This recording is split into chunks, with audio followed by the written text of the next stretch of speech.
પપ્પા આવી ગયા છે ને ચાલો પૂછવી કે એસી ની વાત કોણ કરતું હતું. હે પપ્પા તમે ફોન કર્યો તો સેન્ટ્રલ એસી મુકાવાની છે એટલે ફોન કર્યો તો એસી વાળાને. સેન્ટ્રલ એસી આપણે નથી મુકાવવું, આપણે ખાલી અહીંયા મૂકી દઈએ ને તો ક્યાં? બેઠા હોય ને તોય પવન આવે. હા મેં થોડું વાળા ઘડિયાળ ક્યાં એટલે જ મૂક્યું? પણ ના.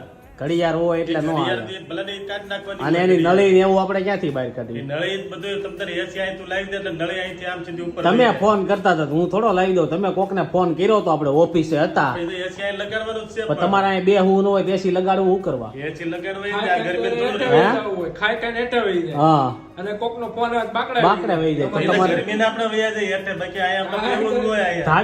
ધાબે દેહમાં વહી જાવ ત્યાં ઠંડા પવન બહુ આવે ને. 2 મહિના ગરમી બહુ થાય. તો જો પપ્પા મમ્મી તમારું નામ દેતા હતી કે તાર મમ્મીએ કીધું તાર એસી મમ્મીએ કીધું કે આ AC તમારે શું મૂકવાનું. કીધું? મારે કે આપણે કઈ એસી ની કેમ હોય તે વાત કરી જ તે ને ખાલી એસી મેં કીધું તો મેં મૂકવાની. तो ये जो एसी के बाबत पे झगड़ा चल रहा है अभी, देखते हैं क्या होता है।